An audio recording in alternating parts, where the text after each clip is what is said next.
नमस्कार, स्वागत है आप सभी का जॉस हिंदी में। मैं हूं गीता आपके साथ और आप देख रहे हैं स्ट्रेट टॉक। और स्ट्रेट टॉक में आज अपने व्यूवर्स के साथ हम बात करने वाले हैं जातिगत जनगणना यानी कि कास्ट सेंसस की। यहां आपको बताना चाहेंगे सबसे पहले कि हिंदुस्तान में एक बार फिर से जातिगत जनगणना यानी कि कास्ट सेंसस का जो जिन है वो फिर से बाहर निकला है। हिंदुस्तान में कास्ट सेंसस का जो भूत है वो रह रहकर बाहर निकलता ही रहता है और इस बार इसे बाहर निकाला गया है बिहार के मुख्यमंत्री नीतीश कुमार द्वारा, जिन्होंने एक बार फिर से कहा है और जोर देकर कहा है कि देश में जाति आधारित जनगणना होनी चाहिए ताकि एससी एसटी और उसके साथ साथ लगते कुछ अन्य जो कमजोर वर्ग की जातियां हैं उनकी वास्तविक संख्या के आधार पर उनके लिए विकास कार्यक्रम बनाने में सरकारों को सहायता मिले। अब नीतीश कुमार कहते हैं कि हम सेंट्रल गवर्नमेंट से एक बार फिर अपील करेंगे कि वो कास्ट सेंसस करवाए। अब दरअसल बीते दिनों ही लोकसभा में एक सवाल पर केंद्रीय गृह राज्य मंत्री नित्यानंद राय, जिन्होंने बताया था कि 2021 की जनगणना में केंद्र सरकार केवल एससी एसटी की ही गिनती कराने के पक्ष में है। हालांकि नीतीश कुमार, लालू यादव, शरद पवार, मुलायम सिंह यादव जैसे तमाम जो नेता हमेशा से ही कास्ट सेंसस की मांग करते रहे हैं, जिनमें ओबीसी की भी गिनती हो। जाति आधारित जनगणना के लिए बिहार विधानमंडल ने 19 फरवरी और फिर बाद में बिहार विधानसभा में 27 फरवरी 2020 को यूनानिमसली एक डिसीजन लिया और उस यूनानिमस डिसीजन से एक प्रस्ताव में पारित किया गया, जिसे बाद में सेंट्रल गवर्नमेंट को भी भेजा गया। हालांकि सवाल ये उठता रहा है और सवाल उठता है कि जब एनडीए के ही कई सहयोगी जो दल हैं जाति आधारित जनगणना यानी कि कास्ट सेंसस की बात करते हैं, तो बीजेपी इससे पीछे क्यों हट जाती है? क्या इस मसले को बड़े कैनवस पर आज देखने की जरूरत है? और यहां बात सिर्फ बीजेपी की नहीं करेंगे हम। यहां पर जब हम इतिहास के परिप्रेक्ष्य में झांकने की कोशिश करते हैं तो हम हर बार देखते हैं कि जो भी सेंट्रल गवर्नमेंट होती है वो हमेशा से ही कास्ट सेंसस पर अपने जो हाथ है वो पीछे खींच लेती है। यानी कि जब जब कास्ट सेंसस को लेकर मांग उठती रही है क्षेत्रीय दलों द्वारा, तो फिर सेंट्रल गवर्नमेंट इस पर अपनी नानुकुरही करती हुई नजर आती है। सो एक बार फिर से ये द्वंद्व फंस चुका है क्षेत्रीय पार्टियों के साथ साथ बीजेपी के बीच में कि कास्ट सेंसस होना चाहिए या नहीं होना चाहिए। अब हम देखते हैं कि बिहार में ऐसे कई जो क्षेत्रीय पार्टियां हैं वो लगातार अपनी डिमांड रख रही हैं और नीतीश कुमार जो एनडीए के ही घटक दल हैं और ऐसे में उनके मुख्य दल में से माने जाते हैं नीतीश कुमार जो है वो पीएम मोदी के काफी करीबी हैं, अमित शाह के काफी करीबी हैं। सो ऐसे में उनका अब कास्ट सेंसस को लेकर इस तरीके की डिमांड रखना, इसे पॉलिटिकल एंगल से भी काफी ज्यादा देखा जा रहा है कि कास्ट सेंसस क्या सीधे तौर पर राजनीति है। सो आज का स्ट्रेट टॉक करेंगे बात हम जातिगत जनगणना यानी कि कास्ट सेंसस पर। आइए करते हैं शुरुआत। सवाल आज ये फिर से उठाए जा रहे हैं कि जब एनडीए के ही कई सहयोगी दल कास्ट सेंसस की बात आज करते हैं तो बीजेपी इससे आखिर पीछे हट क्यों जाती है, वो इस पर बात क्यों नहीं करती है? बड़ा मसला ये भी है कि क्या इस मसले को यानी कि कास्ट सेंसस जैसे मसले को एक बड़े कैनवस पर आज देखने की जरूरत है। देखिए, देश में इसी साल 2021 में होने वाली जनगणना के साथ साथ जातिगत जनगणना की डिमांड उठने लगी है और बिहार की सियासत में हम देखते हैं कि जेडीयू और आरजेडी भले ही एक दूसरे के विरोधी हों, लेकिन जातिगत जनगणना के मुद्दे पर दोनों ही दल एक मत हैं। मॉनसून सत्र की कार्रवाई के दौरान बीते 20 जुलाई को केंद्रीय गृह राज्य मंत्री नित्यानंद राय ने संसद को बताया कि जनगणना में एससी एसटी के अलावा अन्य जाति आधारित आबादी की गणना नहीं करवाएगी। तो इसी पर सियासत में नई बहस छिड़ गई। खासतौर पर बिहार के मुख्यमंत्री नीतीश कुमार, नेता प्रतिपक्ष तेजस्वी यादव समेत कई और भी जो नेता हैं वो कास्ट सेंसस कराने की मांग दोबारा उठाने लगे हैं और इन नेताओं का सीधे तौर पर यही तर्क है कि इसमें असल मायनों में जरूरतमंद को सामाजिक, आर्थिक और शैक्षणिक मदद मिलेगी और कास्ट सेंसस पर आज जब देश में फिर से इस पर बहस छिड़ी है पिछले 2 हफ्तों से, सो हम चाहेंगे कि अब हम उन सवालों पर नजर दौड़ाएं जिस पर हम चाहेंगे कि हमारे व्यूअर्स जिस वक्त हमें देख रहे हैं, सुन रहे हैं, वो इस पर अपनी बात हम तक जरूर पहुंचाएं। अपनी जो राय है वो जरूर रखें कि देश में क्या कास्ट सेंसस होनी चाहिए, हर जाति की जो जनगणना है वो होनी चाहिए, ताकि उसके आधार पर एक विकास का जो पैमाना है, जो उसका एक पैरामीटर है, वो सेट किया जा सके। आइए उन सवालों पर नजर डालते हैं। फिर जगह कास्ट सेंसस के जन पर सबसे पहला हमारा सवाल है कि कास्ट के आधार पर क्या आपको लगता है कि जनगणना होनी चाहिए, इसका सेंसस होना चाहिए? सवाल ये भी कि कास्ट सेंसस आज समय की जरूरत क्यों बताई जा रही है? कहीं यहाँ पर भी नेताओं की कोई राजनीति तो नहीं है? क्या जातिगत जनगणना से कोई राजनीतिक फायदा इन लोगों को मिलेगा जो लगातार ये डिमांड रख रहे हैं कि कास्ट सेंसस होनी चाहिए? सवाल ये भी कि मोदी सरकार या फिर कहें कि पिछली भी सेंट्रल गवर्नमेंट जो रही हैं वो जातिगत जनगणना जो है वो क्यों नहीं कराना चाहती? हालांकि इसका जो एक बैकग्राउंड रहा है वो आपके सामने हम जरूर रखेंगे कि किस तरीके से शुरुआत हुई और किस किस को इंक्लूड किया जाता रहा है, लेकिन अब मोदी सरकार इससे पीछे क्यों हट रही है? सवाल ये भी कि क्या आपको लगता है कि जातिगत जनगणना होगी तो इससे ताना बाना जो एक स्ट्रक्चर है इंडिया का वो बिगड़ जाएगा? और सवाल ये भी कि जातिगत जनगणना के पीछे जो आज विकास की बातें की जा रही हैं कि इससे सीधे तौर पर और असल मायनों में जो जरूरतमंद हैं उनको सामाजिक तौर पर, आर्थिक तौर पर और साथ ही साथ शैक्षणिक तौर पर सीधे तौर पर मदद मिलेगी। सो आपको क्या लगता है कि विकास का जो पैमाना है वो इसके पीछे किस तरीके का है? So do call us and share your opinion with us कि आज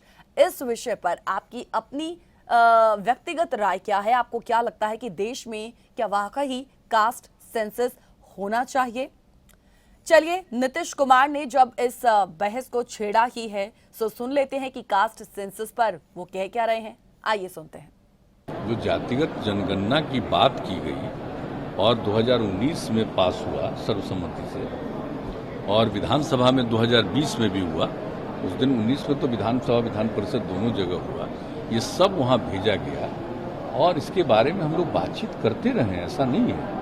लेकिन इसके बारे में जो विपक्ष की तरफ से एक सुझाव आया कि सब लोगों को मिल करके माननीय प्रधानमंत्री जी से मिलना चाहिए और ये कहना चाहिए, तो हमसे मिले। हमने कहा कि नहीं, ठीक है, इसके लिए हम लोग करेंगे और आज ही हम सब लोगों से बात कर लेंगे और पत्र भेजने के लिए और फिर मिलने के लिए आग्रह करने का वो सब आज ही हमको करना, आज ही बात कर लेंगे।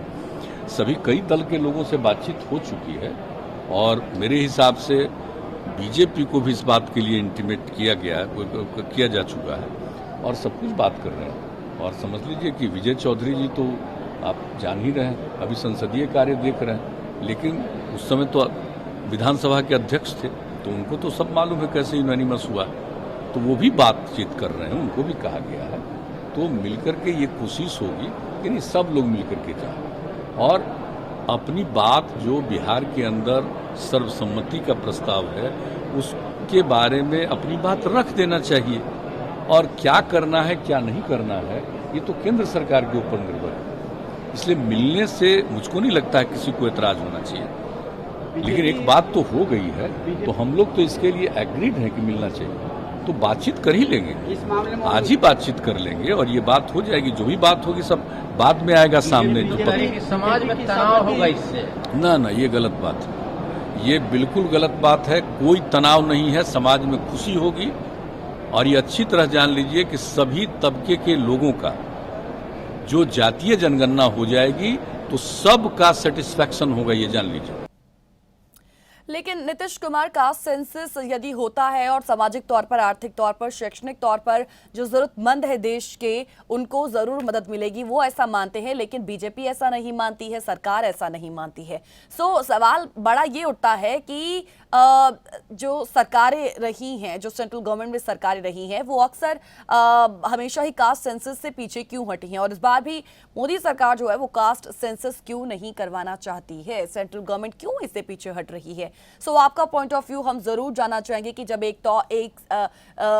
तरफ यहां पर कहा जाता है कि इससे जरूरतमंदों को उनका डेवलपमेंट होगा हर तरीके से, सो फिर यहां पर सेंट्रल गवर्नमेंट का ये अक्सर दावा रहा है कि यदि कास्ट सेंसस होती है तो फिर इससे जो सामाजिक ताना बाना है वो बिगड़ जाएगा। So do call us and share your opinion with us कि आपकी अपनी व्यक्तिगत राय, आपका अपना जो पर्सनल पॉइंट ऑफ व्यू है कास्ट सेंसस को लेकर वो क्या है। क्या आपको लगता है, क्या आप भी इसे अग्री करते हैं या डिसअग्री करते हैं कि कास्ट सेंसस देश में होनी चाहिए सामाजिक तौर पर, आर्थिक तौर पर, जब हम एक जरूरतमंद लोगों को, जब एक पर्टिकुलर एक कम्युनिटी को सीधे तौर पर एक अच्छी मदद पहुंचाना चाहते हैं, उनका डेवलपमेंट चाहते हैं, सो फिर इसके लिए कास्ट सेंसस आखिर जरूरी क्यों है? ये कैसे सामाजिक जो ताना बाना है वो बिगाड़ सकती है? सो ऐसा सरकार का मानना है कि ऐसा होगा, स्ट्रक्चर जो है वो बिगड़ जाएगा। सो आप अपनी जो राय हम तक जरूर पहुंचाइएगा कि आपकी अपनी जो पॉइंट ऑफ व्यू है क्या है, अग्री करते हैं इससे या डिसअग्री करते हैं, विद रीजन अपनी बात हम तक जरूर पहुंचाइएगा। फिर जग गया एक बार कास्ट सेंसस का जिन। हम देखते हैं कि अभी क्योंकि आपने नीतीश कुमार को सुना, बिहार के सीएम को, और बिहार की राजनीति में ही अभी पिछले कुछ सालों में एक ऐसी तस्वीर देखने को मिली जहां पर बिहार के मुख्यमंत्री नीतीश कुमार और दूसरी ओर नेता के जो प्रतिपक्ष हैं तेजस्वी यादव, दोनों किसी एक मुद्दे पर एक मत हुए हैं, और यह मुद्दा है जातिगत जनगणना का, यानी कि कास्ट सेंसस का। दोनों नेता आपसी मतभेद को भुलाकर केंद्र सरकार से कास्ट सेंसस कराने के लिए गुहार लगाते नजर आए हैं। दोनों ने जातिगत जनगणना कराने के पक्ष में अपने अपने तर्क भी दिए, लेकिन केंद्र सरकार जातिगत जनगणना के लिए पहले ही मना कर चुकी है। जैसा कि हमने आपको बताया कि पिछले महीने ही 20 जुलाई 2021 को लोकसभा में दिए जवाब में सरकार की ओर से कहा जाता है, गृह राज्य मंत्री नित्यानंद राय की ओर से कहा जाता है कि फिलहाल केंद्र सरकार ने अनुसूचित जाति और जनजाति के अलावा किसी और जाति की गिनती का कोई आदेश नहीं दिया। तो पिछली बार की तरह ही इस बार भी SC ST को ही जनगणना में शामिल किया गया है, लेकिन जो मोदी सरकार मंत्रिमंडल विस्तार के बाद खुद को OBC मंत्रियों की सरकार कहते नहीं थक रही थी, जो सरकार नीट परीक्षा के ऑल इंडिया कोटे में OBC आरक्षण देने पर खुद अपनी पेट थपथपाती रही है, आखिर वही मोदी सरकार इस कास्ट सेंसस से क्यों डर रही है? ये आम सवाल यहाँ पर खड़ा हो रहा है, जो हमने भी इस प्रोग्राम के माध्यम से आप तक पहुंचाया है। सो आप अपनी बात हम तक जरूर पहुंचाएगा, क्योंकि संसद में भी हमें कुछ यही सुनने को मिला जब सरकार ये कहते नहीं था कि मंत्रियों को, कैबिनेट जो विस्तार हुआ इसमें OBC मंत्रियों की सरकार कहते नहीं था कि जो सरकार नीट परीक्षा के ऑल इंडिया कोटे में OBC आरक्षण देने पर खुद अपनी पीठ थपथपाती नजर आई है अभी हाल ही में। सो आखिर वही मोदी सरकार इस कास्ट सेंसस जातिगत जनगणना से आखिर क्यों डर रही है? विद रीजन अपनी बात हम तक जरूर रखिएगा। फिलहाल एक छोटे से ब्रेक के लिए यहाँ पे रुक रहे हैं, चल लौटेंगे। Welcome back after the break. आप देख रहे हैं स्ट्रेट टॉक, और फिर जगह कास्ट सेंसस का जिन। आज बात इसी पर हो रही है, और ब्रेक में जाने से पहले हमने आपको बताया कि आखिर मोदी सरकार जातिगत जनगणना से क्यों डरी है। ये सवाल आम लोगों के साथ साथ विपक्ष भी लगातार सत्ता पक्ष से आज पूछ रहा है। सो उनका साथ NDA के कुछ सहयोगी दल भी दे रहे हैं। सो आपने सुना नीतीश कुमार को भी, और अब सवाल ये कि जातिगत जनगणना की आखिर जरूरत देश को क्यों है?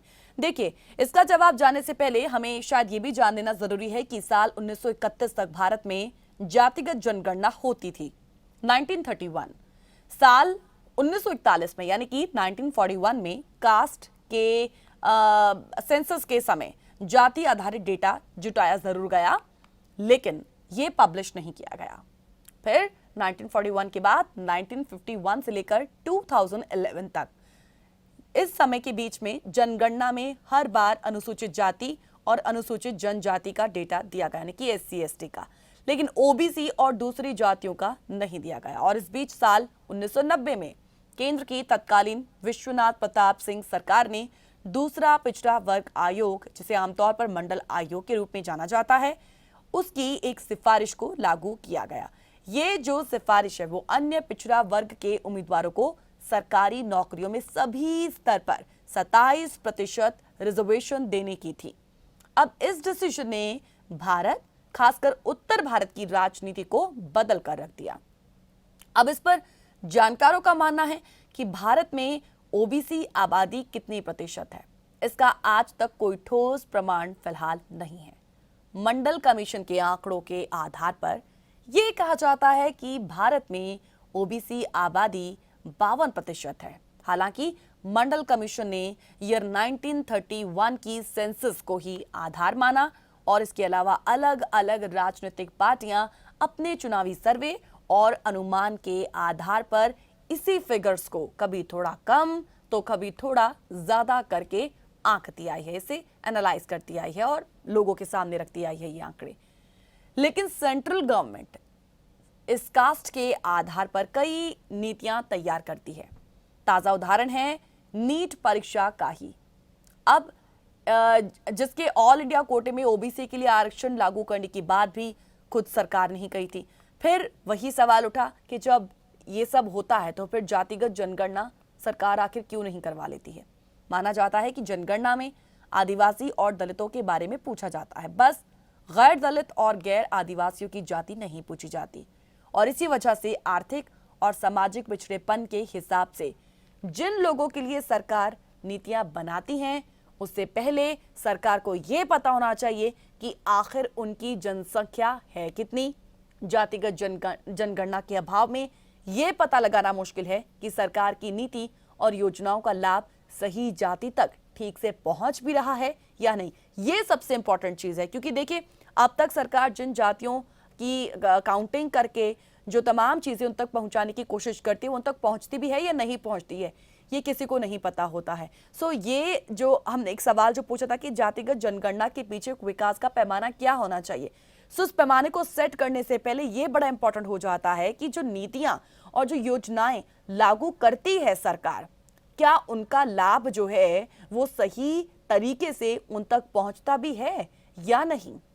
अनुसूचित जाति भारत की जनसंख्या में 15% मानी जाती है और इसी तरीके से अनुसूचित जनजाति 7.5%। तो इसी बेसिस पर उनको सरकारी नौकरियां, स्कूल, कॉलेजेस में रिजर्वेशन इसी अनुपात में मिलता है। लेकिन जनसंख्या में ओबीसी की हिस्सेदारी कितनी है इसका कोई ठोस आंकलन नहीं। अब सुप्रीम कोर्ट के फैसले के मुताबिक कुल मिलाकर 50% से ज्यादा रिजर्वेशन नहीं दिया जा सकता। सो इस वजह से 50% में से अनुसूचित जाति और जनजाति के रिजर्वेशन को निकालकर बाकी का आरक्षण ओबीसी के खाते में डाल दिया। लेकिन इसके अलावा ओबीसी रिजर्वेशन का कोई आधार नहीं। यही वजह है कि कुछ विपक्षी पार्टियां जातिगत जनगणना के पक्ष में आज खुलकर बोल रही हैं और कोरोना महामारी की वजह से जनगणना का काम भी ठीक से शुरू नहीं हो पाया है। अब दरअसल जाति आधारित जनगणना का समर्थन जेडीयू के साथ साथ एनडीए के अन्य सहयोगी दल जैसे कि हिंदुस्तान आवाम मोर्चा के प्रमुख जीतन राम मांझी और महाराष्ट्र के नेता रामदास अठावले भी कर चुके हैं। हालांकि भारतीय जनता पार्टी का साफ तौर पर मानना है कि जातिगत आधारित जनगणना यानी कि कास्ट सेंसस से हिंदू समाज में मतभेद हो सकते हैं और सामाजिक सद्भाव बिगड़ सकता है और इसलिए फिलहाल जाति आधारित जनगणना की कोई जरूरत नहीं, इसका कोई औचित्य नहीं। सो किस बात से डर है उन्हें? क्या वाकई हिंदू समाज में मतभेद हो सकते हैं या फिर सामाजिक सद्भाव जो है वो देश में बिगड़ सकता है? क्या सिर्फ यही कारण है जिसकी वजह से कास्ट सेंसस कराने से सरकार पीछे हट रही है या कोई और रीजन भी हो सकते हैं? दरअसल बीजेपी का हिंदुत्व, राजनीतिक पर्यवेक्षक मानते हैं कि बीजेपी का हिंदुत्व अब ओबीसी और अति पिछड़ी जातियों के सहारे चल रहा है और यही वजह है कि संसद में भी इसी का जिक्र किया गया पीएम नरेंद्र मोदी द्वारा। पहले दक्षिण भारत और बाद में उत्तर भारत के करीब हर राज्य में पिछड़ी और अति पिछड़ी जातियों के बहुत ताकतवर संगठन बन चुके हैं। हम देखते हैं कि यूपी हो, चाहे बिहार हो, चाहे हरियाणा हो, इन पिछड़ी जातियों यहाँ पर पिछड़ी जातियों के दल के चलते कांग्रेस जो है वो हाशिए पर चली गई। फिर बीजेपी इसीलिए सरवाइव कर रही है क्योंकि उसने पार्टी में पिछड़ों के महत्व को समझा और यही कारण भी रहा कि अभी हाल ही में पीएम नरेंद्र मोदी ने भी कैबिनेट विस्तार में इसी तबके को सबसे ज्यादा इंपॉर्टेंस दी। पर जातिगत जनगणना की मांग ओबीसी जातियों द्वारा होती रही है और ओबीसी की राजनीति करने वाले करीब सभी नेता जो हैं वो कभी ना कभी जातिगत जनगणना की मांग कर चुके हैं। बस बीजेपी के लिए मुश्किल यही खड़ी होती है कि जाति आधारित जनगणना को ना सपोर्ट करके उनके साथ कहीं धोखा ना हो जाए। यहाँ पर गौर करने वाली बात यह है कि इतिहास से सबक लेकर हम देखते हैं कि कोई भी केंद्र सरकार जो है वो नहीं चाहती रही है कि जाति आधारित जनगणना हो, यानी कि कास्ट सेंसस हो। दरअसल हमने यहाँ पर मंडल कमीशन का इसके पहले जिक्र किया था। जब मंडल कमीशन की ही एक रिपोर्ट आई थी और 90 के दशक में उसे लागू कराने की बात कही गई थी, तो उसके बाद देश में उस वक्त खूब बवाल मचा था। और यही वजह है कि कोई भी केंद्र सरकार, चाहे वो 2011 में मनमोहन सिंह की सरकार रही हो या फिर 2014 से अभी तक देश में प्रधानमंत्री नरेंद्र मोदी की सरकार ही क्यों ना हो, जातिगत आधारित जनगणना वो नहीं कराना चाहती। और उसके पीछे का सबसे बड़ा कारण यही माना जाता है कि जाति आधारित जनगणना के बाद तमाम तरह के ऐसे इश्यूज सोसाइटी में उठ जाएंगे, समाज में उठ जाएंगे, जिससे देश की शांति व्यवस्था भंग हो सकती है और आपसी भाईचारा और सौहार्द बिगड़ सकता है। जिन लोगों की संख्या कम होगी वो अधिक बच्चे पैदा करने पर जोर दे सकते हैं। सो हर क्षेत्रीय दल जो किसी विशेष जाति की राजनीति करते हैं वो जरूर मांग करते हैं कि जाति आधारित जनगणना हो, क्योंकि उन्हें उससे उस जाति की स्थिति पता चल सकेगी जो बहुत पिछड़े हैं, जिन्हें कुछ नहीं पता, जिनका डेवलपमेंट होना जरूरी है हर तौर पर, चाहे वो सामाजिक तौर पर हो, चाहे वो आर्थिक तौर पर हो या फिर शैक्षणिक तौर पर ही क्यों ना हो। हम अपने व्यूअर से ये जरूर जानना चाहेंगे कि एक तरफ देखिए देश में आपसी जो भाईचारा है, वो जो एक सद्भाव है वो कहीं बिगड़ ना जाए, जो सामाजिक स्ट्रक्चर है इंडिया का वो बिगड़ ना जाए, इसलिए सेंट्रल गवर्नमेंट्स अब तक जो रही हैं वो इस कास्ट सेंसस से दूर भागती रही हैं।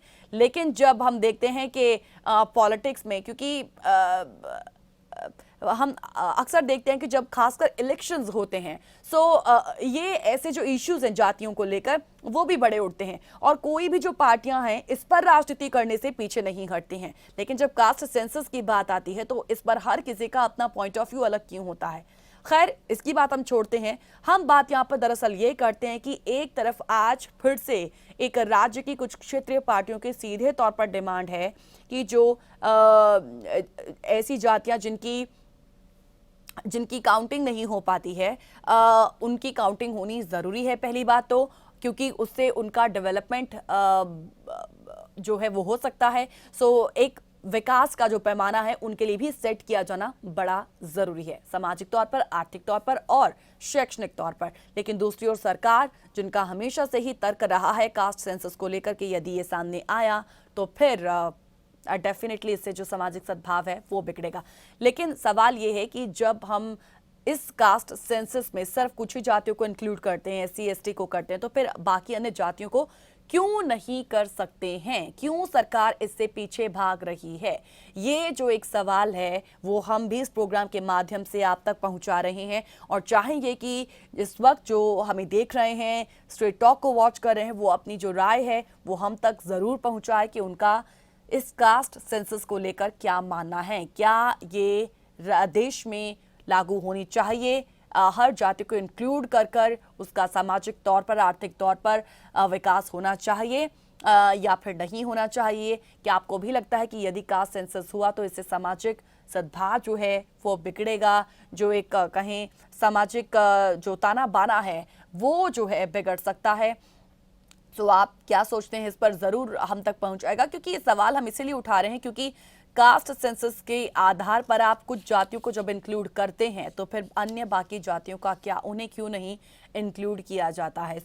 डेफिनेटली सेंट्रल गवर्नमेंट मानती है कि इससे उन्हें अपनी शक्ति का अंदाजा होगा, हालांकि उनके छोटे से लाभ के लिए देश में बवाल कराना जो है वो उचित नहीं होगा, इसीलिए वो कास्ट सेंसस नहीं कराना चाहती है।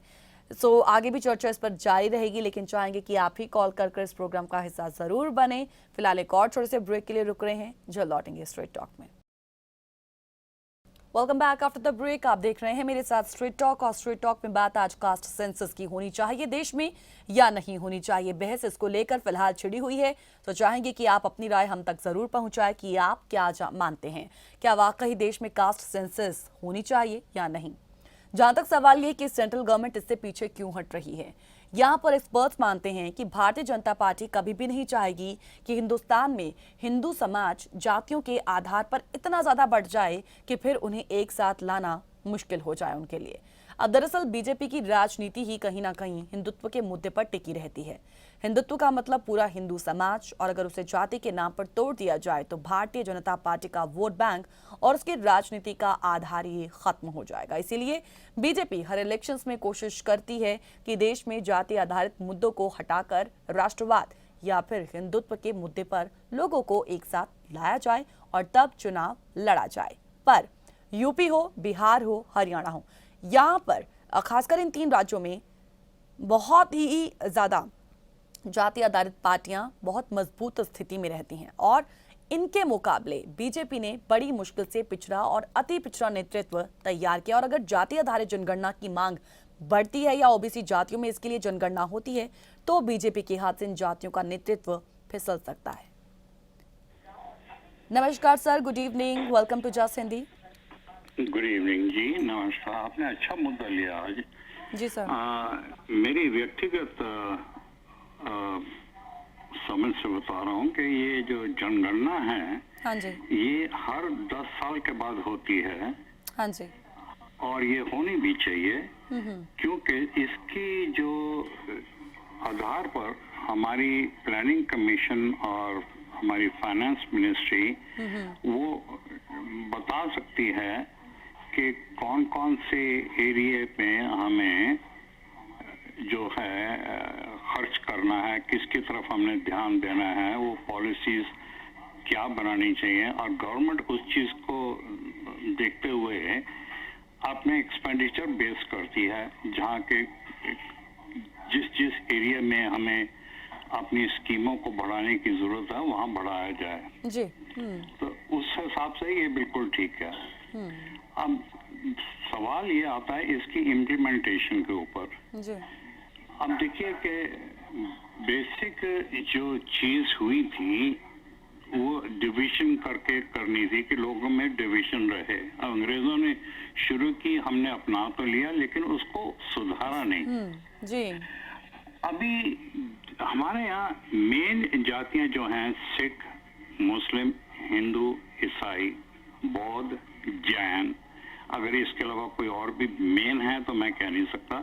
लेकिन ये जो आगे अंदर जो ट्राइब्स आ जाती हैं जैसे शेड्यूल्ड कास्ट, ओबीसी और बैकवर्ड क्लास, ये हमारी क्रिएशन है और इसी को देखते हुए इसलिए की गई हैं कि ये लोग बटे रहें और हमारा फायदा होता रहे जी। अब देखेंगे ये चीजें जो हैं, बजाय इसके कि आप एक किसी जाति को फायदा पहुंचाएं, आप ये क्यों नहीं देखते कि जहां जिस चीज की सबको जरूरत है उस जगह में वो दी जाए। अगर कोई इलाका पिछड़ा रह गया है तो उसकी बेसिक एमिनिटीज क्या कमी है उनको हम पूरा करें जी। उसकी तरफ ध्यान दें जी। अब जो जातियां हैं, छोटी छोटी जातियां हैं, उनकी रिजर्वेशन पे भी मुझे एतराज है। अब रिजर्वेशन के लिए इसलिए एतराज है कि जब आप किसी को चुनते हैं किसी काम के लिए तो उसकी काबिलियत के ऊपर चुनते हैं, ना कि उसकी जात के ऊपर। अगर आप जात के ऊपर चुन लें और वो ना काबिल हो तो आपकी जो स्कीम है, जो काम आप करा रहे हैं, उसका तो बल्टा बैठना ही बैठना है, क्योंकि वो ठीक तरह से इम्प्लीमेंट नहीं करेगा, उसका इंतजाम ठीक नहीं कर पाएगा। अब आप अंदाजा लगाएं कि फौज में आप कहें कि साहब हम अनुसूचित जातियों को ज्यादा भर्ती करेंगे, डॉक्टरों में उन लोगों को भर्ती करेंगे। अब वो पढ़े लिखे तो है नहीं, अब वो डॉक्टरी क्या करेगा? तो सिर्फ इसलिए कि वो रिजर्व कास्ट से आता है तो उसको आपने डॉक्टर बना दिया, तो क्या वो डॉक्टर सही का बना है? नहीं। तो इसलिए मैं चाहता हूं कि सबसे बड़ी बात जो है, ये छोटी मोटी जातियों के ऊपर मैं उनके खिलाफ नहीं हूं, मैं उनको बांटने के खिलाफ हूं, बल्कि मैं ये चाहता हूं कि उनको हम इस काबिल बनाएं कि वो भी एक अच्छे हिंदुस्तानी शहरी बने और अपना ध्यान खुद रखें। सरकार आपका ध्यान हर जगह नहीं रख सकती। आपको जो करना है, आपकी जिंदगी में जो आपको बनना है या जो बनाना है, वो जब तक आप खुद नहीं बनाएंगे तो ये सरकार कहाँ तक आपका ध्यान रखेगी?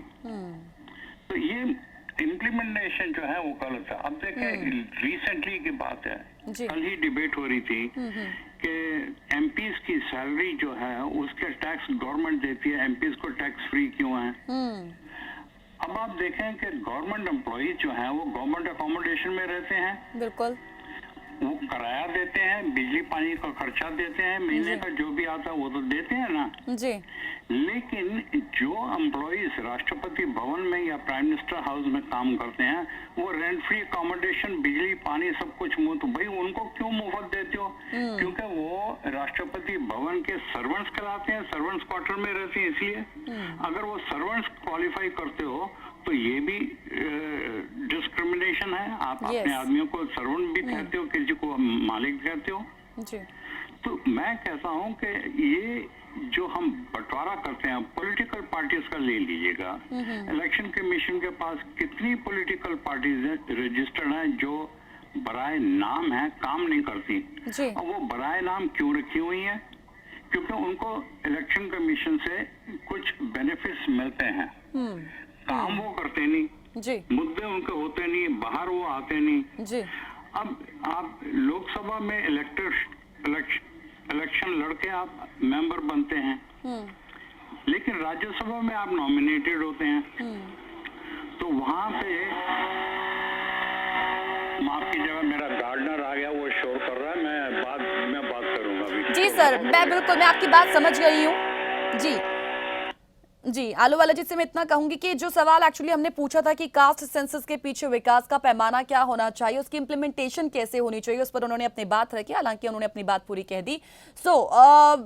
अब इसके पीछे एक डेवलपमेंट का स्केल कैसे होना चाहिए हर जाति को लेकर, जो ट्राइबल से भी जुड़ी तमाम जो जातियां हैं वो भी, उनके लिए भी ये एक डेवलपमेंट का स्केल किस तरीके का होना चाहिए, ये उस पर उन्होंने बात रखी। हालांकि सबसे बड़ी इंपॉर्टेंट बात ये है कि ये सही बात है कि हर एक नागरिक का जिम्मा, क्योंकि सरकारें उठाती हैं, राज्य सरकारें उठाती हैं, लेकिन जो तमाम पॉलिसीज जो स्कीम्स उनके लिए लाई जाती है, क्या वो वहां तक पहुंच पाती भी है या नहीं। और खासकर जब हम कास्ट की बात करते हैं, जब इस कास्ट के डिवीजन की बात करते हैं, और सरकार भी जब कास्ट सेंसस को लेकर सिर्फ कुछ ही जातियों की बात करती है, सो वो हर जाति को काउंट क्यों नहीं कर रही है?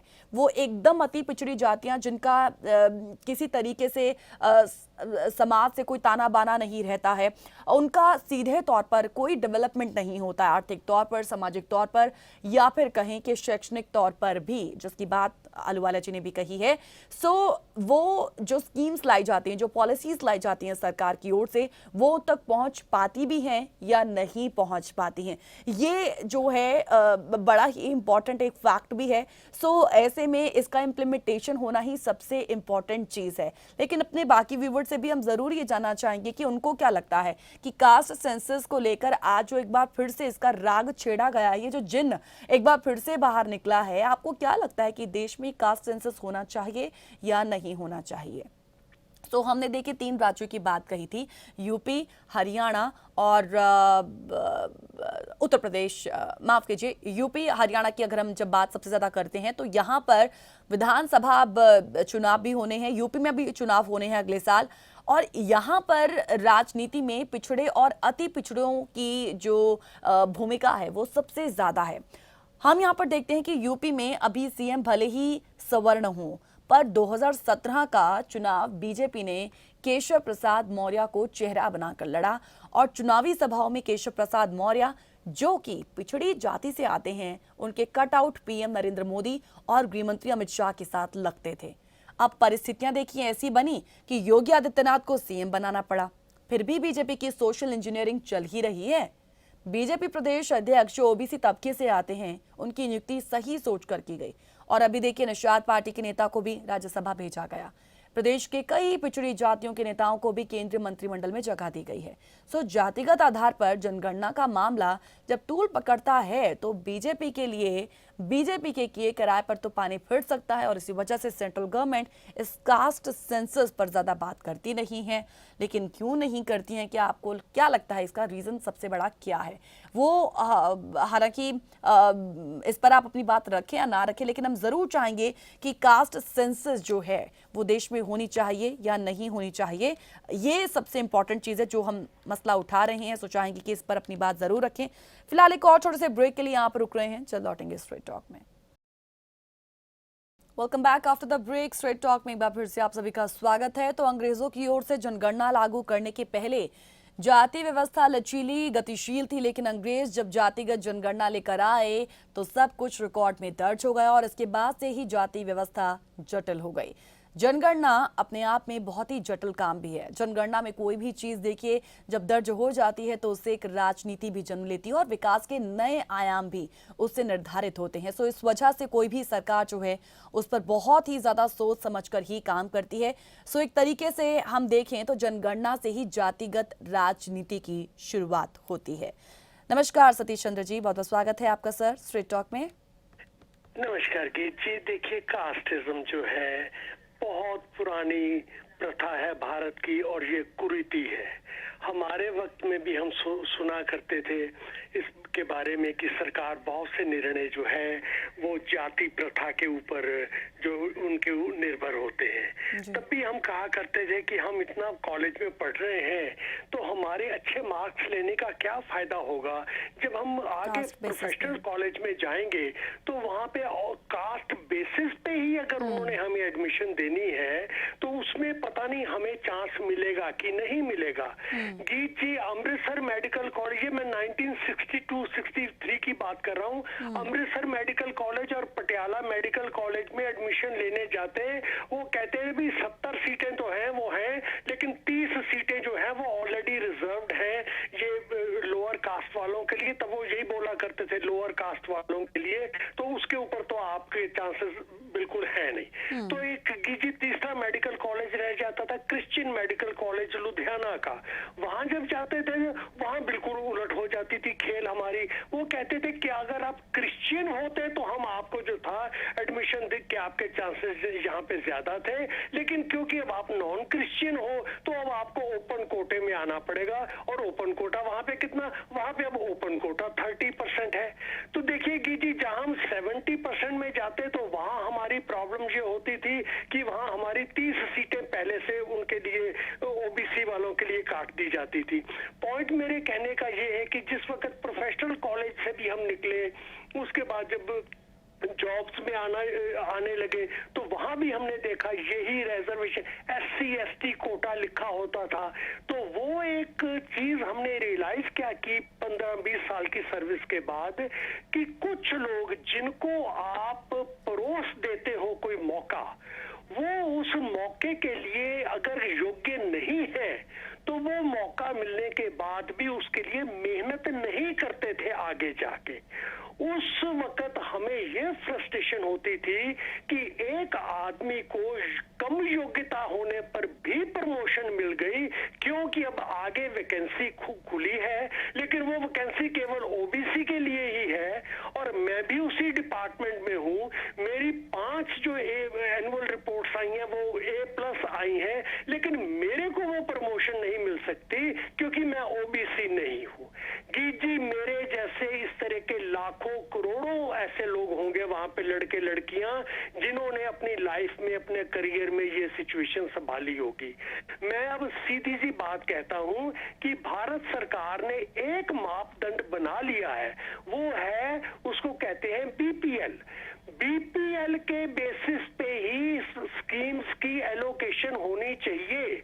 अगर आपने कोई चीज की, कोई खाने की, कपड़े की, एजुकेशन की, अगर आपने एलोकेशन किसी एरिया में करनी है तो आप देखिए कि क्या वो इलाका बठिंडा और अमृतसर जैसा खुशहाल है या कि वो बुंदेलखंड जैसा बैकवर्ड है। अगर वो बुंदेलखंड जैसा है तो वहां पे एलोकेशन ज्यादा दे दीजिए। उस वक्त ये मत देखिए कि वहां पे ब्राह्मण, क्षत्रिय और शूद्र वैश्य कितने हैं। वो आप पावर्टी लाइन जो है उसके बेस पे दीजिए। अगर बुंदेलखंड सारा ही आपका बीपीएल के अंडर आता है तो बीपीएल तो बुंदेलखंड डिजर्व करता है कि उसको एलोकेशन ज्यादा दी जाए, उनको एनकरेजमेंट की जरूरत है, उनको सपोर्ट की जरूरत है। लेकिन अगर पंजाब के इलाके हमारे जो है वो बीपीएल में नहीं आते तो हमें एलोकेशन उतनी दी जाए कि हमारी सर्विसेज हम मेंटेन कर सके, हम पीछे ना रह जाएं। सो जो बेसिक एक पॉइंट है, एक जो कट ऑफ लाइन है भारत में, वो बीपीएल ही रहनी चाहिए। बीपीएल में कीजिए आपके कोई उसमें जाति का भेदभाव नहीं, कोई वर्ण का भेदभाव नहीं, और मेरे को उसमें बहुत आसानी होती है समझने में, क्यों कि वो ही एक ही मापदंड अमेरिका में भी है।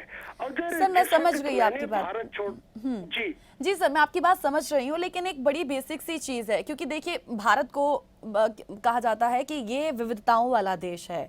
सो सरकार सीधे तौर पर जब कास्ट सेंसस की बात आती है तो वो कहती है कि जब हम संख्याओं का पता लगाएं, फिर चाहे वो SC ST OBC को छोड़कर जो अन्य भी जो ट्राइबल कास्ट हैं, हालांकि उनका हम देखें उनका समाज से किसी तरीके का कोई सरोकार नहीं रहता है, किसी भी तरीके से उनका डेवलपमेंट नहीं होता है। बात सर मेरी मैं वहां पर भी फोकस कर रही हूं कि हम उनको भी इंक्लूड नहीं करते। यदि आप कास्ट सेंसस की बात कर भी रही है सरकार, SC ST को काउंट कर रही है, तो बाकी अन्य जातियों का क्या, उन्हें क्यों नहीं? गीत जी, मैं तो कहता हूं कि जितनी भी जातियां हैं, SC ST OBC, आपके ट्राइबल्स, ये सारे के सारे जो है, इन सबको मौका मिलना चाहिए ऊपर आने का, सबको मिलना चाहिए। लेकिन ये सारे के सारे ऑलरेडी बीपीएल के नीचे आते हैं। Mostly 90% of them are below BPL. अगर ऑलरेडी बीपीएल है, आपको पता है इनके नंबर्स का, तो आप अब ये कास्ट का बीच में एडल्ट्रेशन, एक नया जो शगुफा है, ये क्यों छेड़ रहे हो? ऑलरेडी उन गरीबों का हमें पता है, जिस इलाके में वो रहते हैं उसमें कितनी कमियां हैं, सड़कें नहीं है, स्कूल नहीं है, अस्पताल नहीं है, वो हमें सब पता है, सरकार को पता है। जब सरकार को पता है और नीति आयोग ने बताया हुआ है कि इस इलाके की इतने करोड़, 100 करोड़ की एलोकेशन है, पानी की इतने है, रोड्स की, हॉस्पिटल्स की, तो गीत जी उनको उस बीपीएल के बेसिस पे ही पूरे इलाके की डेवलपमेंट के लिए उनको पैसा दिया जाए, उससे सभी के सभी कवर हो जाएंगे। आपको वो जिसको कहते हैं ना, निक पिकिंग नहीं करनी पड़ेगी कि ओबीसी कौन है और ये ट्राइबल कौन है, नहीं। आप पूरे इलाके को, पूरे बुंदेलखंड को, पूरे उत्तर प्रदेश को, पूरे बिहार को आप कवर कर रहे हो। उस वक्त आपकी जो फोकस है वो स्टेट की फाइनेंशियल जरूरत का है। उस वक्त आपको इंडिविजुअल जो सोशल ग्रुप्स हैं, जो पॉपुलेशन के जो कैडर्स हैं, फिर आपको उनके ऊपर ध्यान देने की जरूरत नहीं है। फिर आप पूरी स्टेट को डेवलप कर रहे हो और आप कहते हो हमको ये पंजाब बनाना है। तो गीजी, इसलिए मैं ये कहता हूँ, ये टाइम वेस्टिंग की बात है। और पॉपुलेशन जो साइकोलॉजिकल जो थॉट्स लोगों के मन में आ जाते हैं कि सरकार तो हमें दे ही देगी, हमारे लिए रिजर्वेशन तो है ही है। गीत जी, वैसे ही आदमी का मोटिवेशन खत्म हो जाता है। Multiply that lack of motivation by few crore of people. तो आप देखिए, आप एक जनसंख्या के पूरे हिस्से को जो है वो ये बता रहे हो कि तुम्हारे लिए ये बनाया है। बट सर एक और बात है, जी एक और बात है, आपने बीपीएल का जिक्र किया है, बिलो पॉवर्टी लाइन वाले लोगों का, जिसमें सभी के सभी काउंट हो जाते हैं, राइट?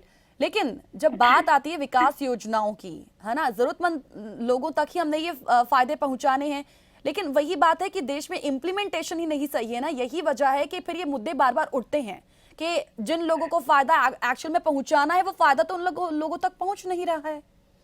दैट्स द रीजन कि ये इश्यूज बार बार उठते हैं। फिर बिल्कुल यही समस्या समस्या गीत जी आज से 50 साल पहले भी थी कि जो स्टेट को एलोकेशन आती थी सेंटर से, गीत जी वो ये इम्प्लीमेंट नहीं जब करते थे तो उस लैक ऑफ इम्प्लीमेंटेशन में हम सारे के सारे समेटे जाते थे, रिगार्डलेस ब्राह्मण है, क्षत्रिय है, शूद्र है, सभी को नुकसान होता था। आज देखिए कि अगर बिहार में अगर लैक ऑफ डेवलपमेंट है तो उसमें ब्राह्मण भी और क्षत्रिय भी शूद्र भी सारे के सारे सफर कर रहे हैं। अस्पताल नहीं है, स्कूल नहीं है, उनको एजुकेशन के लिए कलकत्ता जाना पड़ता है या दिल्ली आना पड़ता है, ये सभी के लिए है। सो यही मेरे कहने का मतलब था जी कि सरकार को फोकस जो है वो अपने बीपीएल के ऊपर देखना चाहिए कि स्टेट में ओवरऑल सबके लिए ही वो डेवलपमेंट होनी चाहिए, सबको उसका फायदा होना चाहिए। गीत जी आप जब 4 बंदों को कहते हो कि तुम क्षत्रिय और ब्राह्मण हो और 6 को कहते हो कि तुम ओबीसी हो, तो गीत जी उन 6 की जिम्मेवारी 4 के ऊपर आ जाती है। और अब ये 4 लोग कहते हैं कि लो भाई मेहनत करेंगे हम और देखो ये अब बैठे बिठाए खाएंगे। गीत जी सरकारी नौकरियों में वहां पे बहुत फ्रस्ट्रेशन है काफी लोगों में कि जो काबिल लोग हैं हमारे जैसे जो मेहनत कश पढ़ के आते हैं उनको प्रमोशन नहीं मिलती और ओबीसी के कोटा के जो है वो रिजर्व्ड, उनको हर 5 साल बाद ऑटोमेटिक प्रमोशन हो जाती थी। तो मेरा सिर्फ ये कहने का मतलब था जी कि अगर आप इनकी जाति जनसंख्या के ऊपर जाएंगे, अगर हम सोशल ग्रुप्स के ऊपर फोकस करेंगे, गीत जी भारत भारत रह जाएगा। हम सोशल ग्रुप्स के ऊपर नहीं, हम इनकी इकोनॉमिक नीड्स के ऊपर देखें कि एरिया की इकोनॉमिक नीड्स क्या है, टेक्नोलॉजिकल डेवलपमेंट के लिए इनको कितना पैसा चाहिए। ये ना देखें कि इस इलाके में 10 करोड़ अगर ओबीसी है तो उन 10 करोड़ के लिए कितना पैसा चाहिए, कि उन 10 करोड़ के ऊपर अगर आप पैसा लगा देंगे तो वही भारत की हालत होगी जो आज 50 साल से मैं देख रहा हूँ। ये अंग्रेजों के वक्त से मुसीबत चली आ रही है जी। अंग्रेजों ने गीत जी ये सेंसस करवाया था सिर्फ एक काम के लिए कि जिस वक्त आर्मी में उनके वो ऑफिसर्स लोग आते थे तो ऑफिसर्स का गीत जी वो सोशल प्रोफाइल देखते थे कि ये बैकग्राउंड से किस जात का है, किस इलाके से आया है। तो उसमें वो ये कहते थे he is fit for independent command और he is unfit for independent command. तो इंडिपेंडेंट कमांड के वो डिस्टिंक्शन के लिए जी उन्होंने ये क्लैरिफिकेशंस बनाई हुई थी। तो जी उनका बड़ा एक स्पेसिफिक पर्पस था। बाद में जैसे ही हमने उसको डेमोक्रेटिक वैल्यू में एज नेशनल पॉलिसी अडॉप्ट कर लिया तो जी आपको पता ही है आज से 50 साल पहले भारत में खासतौर पे नेहरू और इन कांग्रेस के वक्त में कितने ही दंगे फसाद हुए जातिवाद के ऊपर। कोई गुर्जर के लिए रिजर्वेशन मांग रहा है, कोई जाटों के लिए रिजर्वेशन मांग रहा है, कोई किसी चीज के लिए मांग रहा है। जी वो सभी के सभी लोग रिजर्वेशन इस तरह मांगते थे जैसे ये फ्री फंड सरकार के पास कहीं पैसा पड़ा हुआ है और ये सिर्फ हमें ही मिलना चाहिए। उनके मन में ये ही नहीं आता था कि हमारे बच्चे इंजीनियरिंग कॉलेज के लिए पढ़े या मेडिकल कॉलेज के लिए पढ़े। उनको एक ही चीज का मान था कि हम शेड्यूल्ड कास्ट हैं और सरकार के पास हमारे लिए रिजर्व्ड फैसिलिटीज पड़ी हुई हैं। तो आखिर का सेंटेंस कीजिए, मैं यही कहूंगा भारत सरकार को इंडिया की एरिया की किसी भी इलाके की इकोनॉमिक नीड्स के ऊपर फोकस करना चाहिए। Definitely sir. सोशल बैरियर्स जो क्रिएट किए हुए अंग्रेजों ने ये नहीं, अगर सिर्फ इकोनॉमिक नीड्स के ऊपर करेंगे जी तो इसी में और अमेरिका में कोई अंतर नहीं है। यहाँ पे जितने भी हमें हर महीने जी सर ठीक है जी कोई ना कोई प्रोग्राम्स आते हैं तो उसमें यही बताते हैं कि आपकी इनकम कितनी है। धन्यवाद जी, भारत माता की जय। Thank you sir, thank you so much अपनी राय हमारे साथ शेयर करने के लिए। ठीक है, बहुत इंपॉर्टेंट बात यहाँ पर सतीश चंद्र जी ने भी कही है कि सब बैरियर्स को तोड़कर एक इकोनॉमिक रिक्वायरमेंट जो है वो उस पर ज़्यादा फोकस किया जाना ज़रूरी है। सो डेफिनेटली ये एक ऐसा स्टेप है जिससे विलंब उठाया जाना चाहिए और देखा जाए तो इसी में सबका भला है, इसी में ही देश का भला है। आज के स्ट्रेट टॉक में इतना ही।